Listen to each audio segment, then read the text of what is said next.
Hello, everybody. My name is J.P. Hervis. I'm with Brand Story Communications, representing the Haggard Law Firm, and it's my pleasure to also be here with Nakia Dodd. Just real quick today, Michael Haggard of the Haggard Law Firm is going to start things up with a few comments, and then we'll immediately open it up to questions. I'd like to, on behalf of the Dodd family, thank the news media, St. Louis, nationally, Orlando. Your coverage of this tragedy has been incredible. You've been a credit to journalism, and we really wanted to take that moment because we know it's hard work. We know it's hard work. So thank you. Michael Haggard. Again, thank you everyone for being here. My name is Michael Haggard of the Haggard Law Firm, and I'm here today, the loving mother of Tyre Sampson, Nakia Dodd. As you know, the family filed a wrongful death lawsuit yesterday in Orlando, alleging product liability and negligence against three primary entities. Number one, Fun Times, which manufactured this ride. Number two, Icon Park, which ran the amusement park. And number three, Slingshot, which operated the ride. Ladies and gentlemen, this tragedy could have absolutely been avoided very simply with one thing. With this $22 seatbelt. If it had been employed as a secondary restraint, Tyre Sampson would not have fallen to his death. Nakia would be working with her honor roll student right now, finishing 8th grade, picking out his outfit for 8th grade prom, and getting ready to start football at St. Louis Power Eastside High. That's where we would be if this simple $22 device had been employed by Slingshot and Icon. Simple as that. As you all know, there were 30 seats on that ride. It would cost $660. $660 to save the life of a 14-year-old. They would have paid for that in 2 cycles of the ride. Simple as that. This calamity of errors and mistakes and negligence has crossed over from Europe to Orlando. Fun Times decided to develop a ride that went higher than any ride in the United States. From 430 feet, we would send passengers down at 75 miles per hour, 4 Gs, that's 4 times gravity, and start it at a 30-degree tilt and stop it at 100 feet. There's no ride like that in the country. They wanted to design it as high as they could, as thrilling as they could make it. Despite the fact that they knew that seatbelts had been employed as secondary devices throughout the country in other free-fall rides. They knew that because on one of their own rides that was at a park, the operator installed seatbelts for safety. But yet they had one harness, and they sent out a letter to operators saying you don't need a seatbelt, despite knowing that other operators had recommended that. That other operators did not employ the tilt device because they thought it was too dangerous. But it didn't just happen at the design of the ride. It didn't just happen with trying to make it that crazy. Icon Park wanted that. Icon Park wanted the new greatest ride to add to their rides, and they had already had a relationship with Slingshot because of other rides at the park. Despite Slingshot's shoddy history of 4 prior incidents, Icon Park brought them there, and then Slingshot took over. And as you've all learned, the state of Florida, through an official report, found that Slingshot modified the seats 1 and seat 2, to be for bigger riders. They modified it from a regular opening of 3 to 4 inches to up to 6 to 7 inches. The one safety device. They didn't have this secondary layer of protection. They had one harness, and they intentionally manipulated it to the point where when Tyre Sampson was on the ride, it opened approximately to 10 to 11 inches, and that is why he fell out. It goes on and on. The manufacturer in their manual says no one can ride this ride, that they have over 287 pounds. Yet, there wasn't a sign saying that. There wasn't a scale on premises, a simple scale, but there was a metal detector to see that people didn't have keys or phones that could fall and maybe hit a bystander.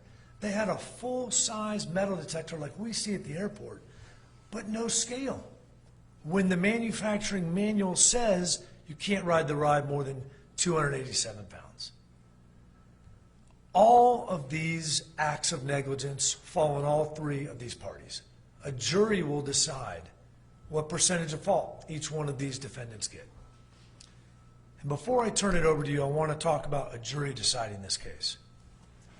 As you all know, in a lot of these cases, manufacturers, owners of rides, amusement parks want to silence everything.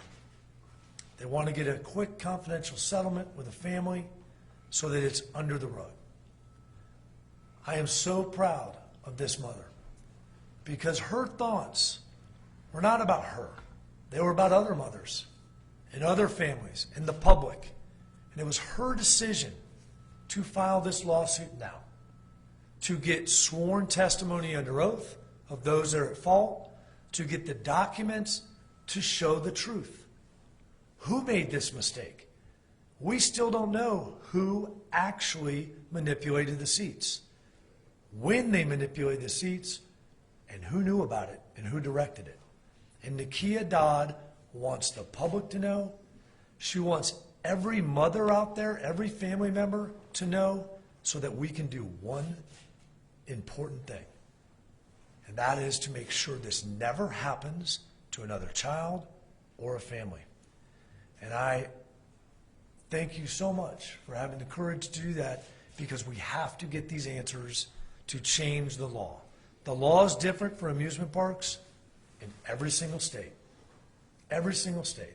And it has to be changed so no family goes through this again. Thank you for being here, and Nikki and I are available for questions. Mr. Haggard, are you saying there won't be an out-of-court settlement, that you are promising a trial to get this all before the public? Well, the nature of what we find out will dictate that. So if we can find out what happened and we have enough information to go to the federal authorities and go to state authorities and make the changes, at some point, that is the primary concern. That won't happen in a month because we won't get documents in a month. That won't happen in 2 months because we won't be able to take depositions. But once we have that information, at that point in time, it obviously will be up to the family. And I strongly encourage the media to continue to push these questions so that we get these answers. And as you know, sometimes questions and documents can be attempted to be confidential in court cases. So that's where the media can help. Ms. Dodd, thanks for sharing the story. The microphone so we could ask you a couple of questions. Thanks for joining us. I know it was very, very hard for you. Can you please express to us, from a mother's perspective, how difficult this is to realize something like this? One of your children having fun on spring break and something like this that nobody wants any child to have. Heartbreaking, heart-wrenching to get a call from your child's, I guess, family. We call them family, so I'll say family members out of town, to get a call saying your child is not coming back home, and he was only out on spring break enjoying himself for the good grades, the accomplishments he had, enjoying himself. So to get a call over the phone and not to be there as a mother, to comfort, tell him it's going to be okay, that's very disturbing. It's heart-wrenching. It's heart-wrenching. I couldn't do anything for my son but cry over the phone. I couldn't touch him. I couldn't hold him. I couldn't hug him. I couldn't do anything. I don't wish that on any parent. Any parent. Ms. Dodd, what changes would you like to see to make sure no other parent has to experience what you experienced? More stricter laws for the rides. If it's, again, going up like a certain amount of feet in the air, weight restrictions, more workers, better safety protocols. That's it. What was Tyre like? Can you tell us what he's like? Tyre was my personal teddy bear, as you all know. We called him Gentle Giant. He was known as Gentle Giant. Big Tick was the football name he picked up during the course of the football. But Tyre was the type of kid that you couldn't help but want to converse with him. You wanted to get to know him. What was he thinking? He just had that magnet, like, who is this child? Very well respected, well mannered, no problems with the football team, nor school, nor family. He was a very well-respected kid, humble, one of the most humble child I've known at the age of 14. Very humble. This has been so tough. Can you show us your shirt that you're wearing right there that honors your son?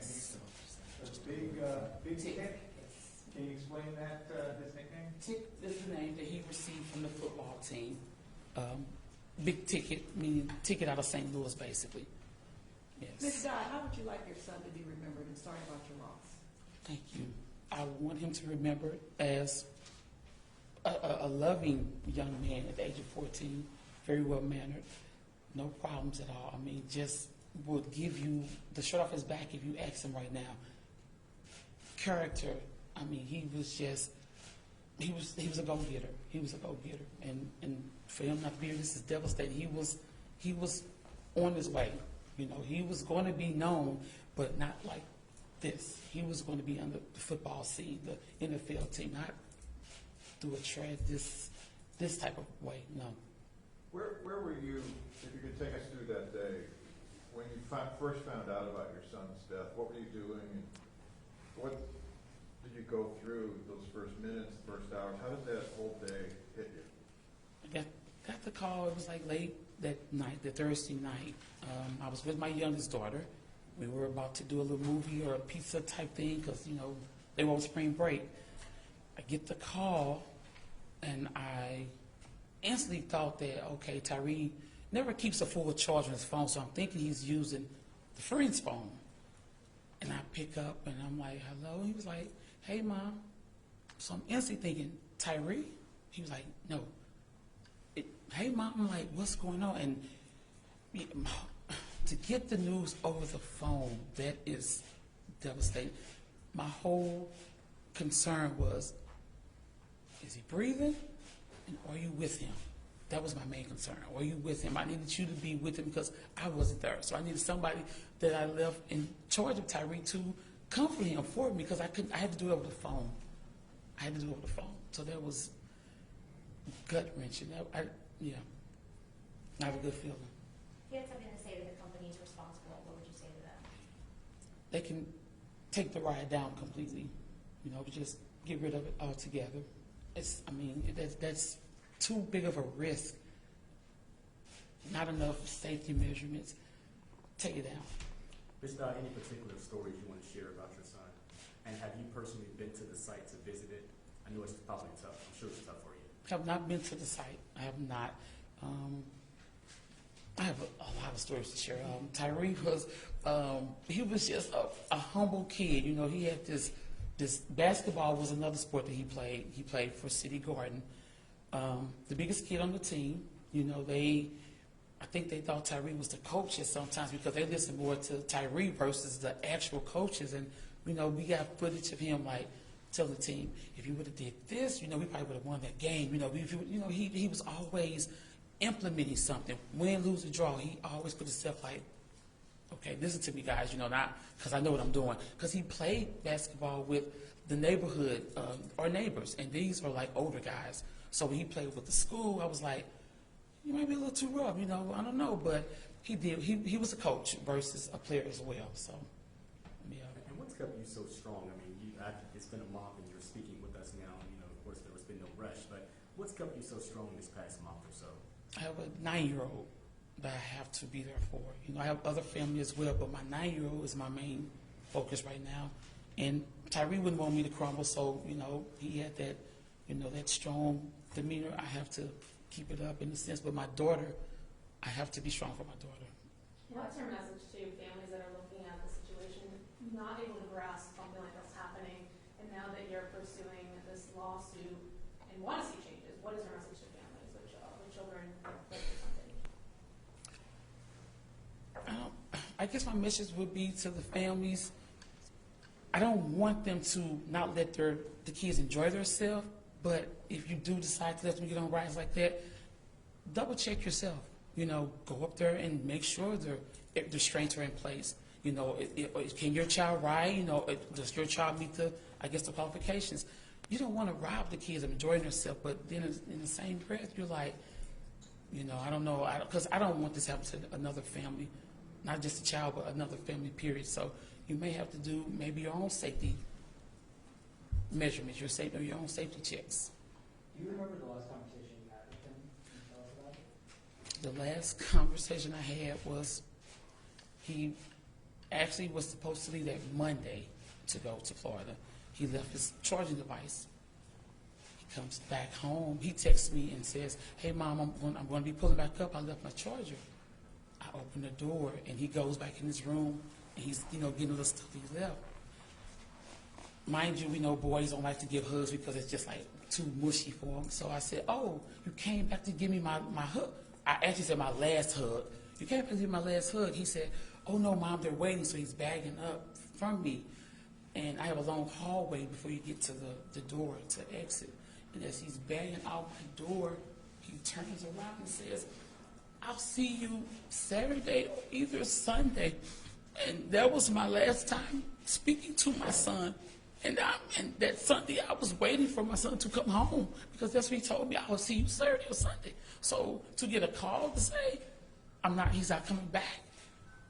I mean, I'm still like in shock. This is a nightmare. That's an extended nightmare, to be honest. His last words to me was, "I'll see you Saturday or Sunday." I'm walking back in this door. The same way I left, I was expecting to see my son return to me the same way he walked out my door. So did you get out without hugging you? That you were saying, "I want a hug"? He ended up giving me my hug. He gave me my hug. I had to, that was my teddy bear, so I had to get it from the back. I got my hug. All right, let me ask you about the anger anyone would feel when a child dies. Mr. Haggard said they didn't even put up a sign that said, "You can't weigh more than this. Here are the rules," that your son could have seen and not gone on the ride. How do you feel? Did you have any moments of anger that somebody should have done something more to protect your son? I have every emotion that you possibly can feel. Anger, frustrated. I mean, I'm mad. I'm sickening. All of that, because it should have been better signage out. It should have been. Can we get more into his friends he was with? Did they have any firsthand accounts as far as he was denied other rides, or what did they say happened? I wasn't there, so I can't. Did they tell you anything about him being denied from other rides previously, or? No, I wasn't there, so yeah. How was it to hear that $22 could have saved your son's life? It's disgusting. It's disgusting. So it's like you didn't want to miss $1, but you stripped me of my son. So yeah, it's disgusting. Any message to the community? I know you had a lot of support. Any words you would like to say for everyone for all the thankful hearts and prayers? They have been very, very supportive. When I say the love is all over, it's all over. I've gotten all type of special made gifts, rugs, bracelets, necklaces, pendants, and I want to thank each and every one of them for even reaching out, even to check on me. I don't even know that a lot of these people, they make sure they message me on Facebook or whatever, just checking and making sure you're okay. I can't do anything if I can see your hug, a virtual hug. That means a lot. It means a lot. Do you think you'll go to the free fall site? I have no plans on it. No. How's your daughter doing? I really think she's only 9, so she's probably not grasping the whole thing, but I think she see me like, okay, my mom is trying to be strong, so I want to be strong with my mom. And I just really, and I let her know, cry. It's okay to cry. She still takes his phone to this day. She tells him, "I did this at school. I did this with the teacher." She lets him know what she's doing to this day still. And I just have to reassure her, it's okay to cry. It's okay. Tyre knows, he loves you, but let him know that you can cry. That's how you relieve a lot of things. You have to shed a tear or two. Will you be setting up any kind of a scholarship, either at his current middle school, the high school he's going to attend, any kind of something in his name to draw people's attention to what happened and your call for safety on rides? It's currently a scholarship set up through Frank Clark.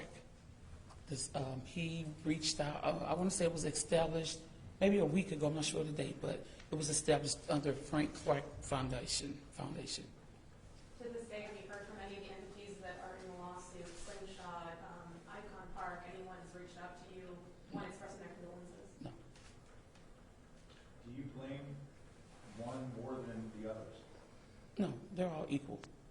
Everyone is at fault. I mean, I can't say you did this or you did. Everyone. As you leave here today, what will be the message that you would like for everyone to hear? To be, as a mother, and under these circumstances, and I've been saying this to my family since this happened, love on your kids while they're here. As the saying, give people their roses while they're here. That is so true. Your kids especially, let them know you love them, you're here for them, all of that, and you just as a mother going through this, it's just, I just can't express. It's disturbing. It's very disturbing to me. But my message to the family is just, I don't know. You just have to love on your kids while they're here. It'd be your judgment as far as the rides. I personally don't think I'll let my daughter participate in the rides anymore as far as being lifted off the ground. But that'd be the parents' judgment. But just, I don't know. Just it'll be your call. I just tell people, love on your kids, because you're uncertain. You're just uncertain. This is an eye-opener. It's definitely an eye-opener for me in many ways. Any other questions? Just one for Mr. Hager. Any parting shot for the amusement park industry? I mean, this is not an isolated incident. It seems every 2 years somebody dies. Do they need to get their act together? Oh, absolutely. Like we talked about before, there aren't uniform regulations. Back in the 1970s, the authority was taken away from the Consumer Product Safety Commission for fixed rides, and there's a bill in Congress right now to give the CPSC back that jurisdiction. I mean, you think about it, we can look around this room at all the different products that we have that the CPSC has jurisdiction over, the leading product agency in the country, and we need that back. And I would ask the amusement park industry, whether it be Disney World, Universal Studios, Six Flags, all these big groups, to be on this journey with Nakia Dodd, because any of these incidents hurt them. Because Nakia's got messages from so many families. There's millions of families out there wondering before this summer, are we gonna do this anymore? And like Nakia, I mean, going through what she's gone through, saying, it's up to you. We don't want to take the fun away from the children. Well, let's get together and let's get our act together, because you can make these things safe if you put the effort into it. And what sort of liability does an amusement park face in the current legal climate with a wrongful death case?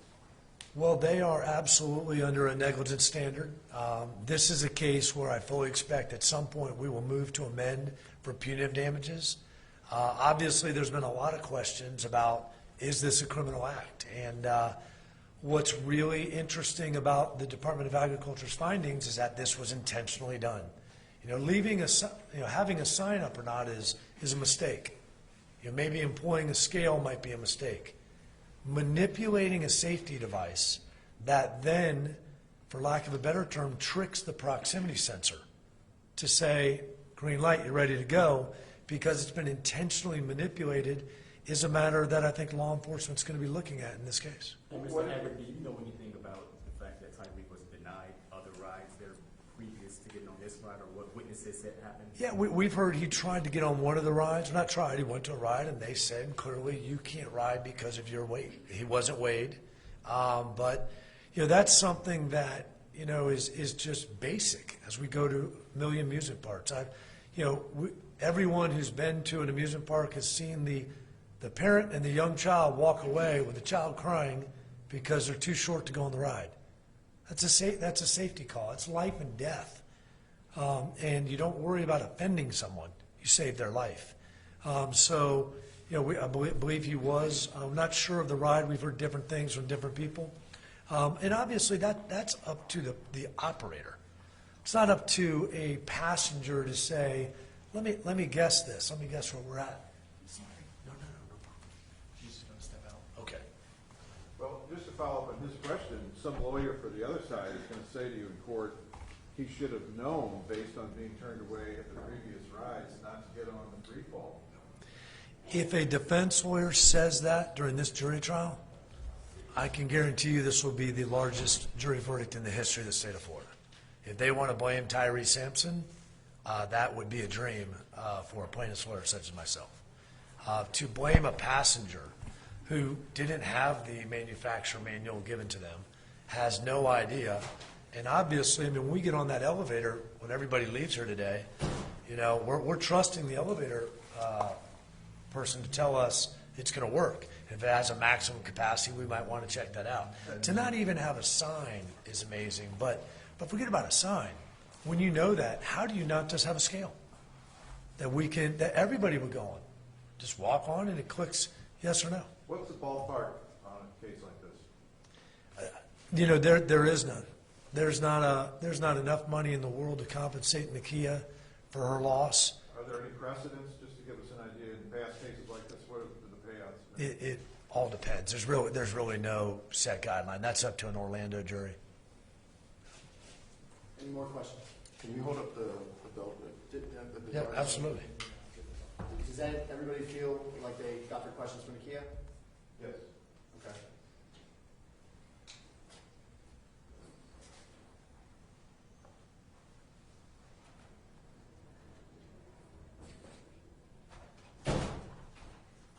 That good?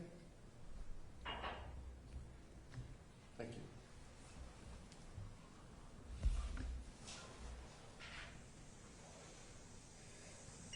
Okay.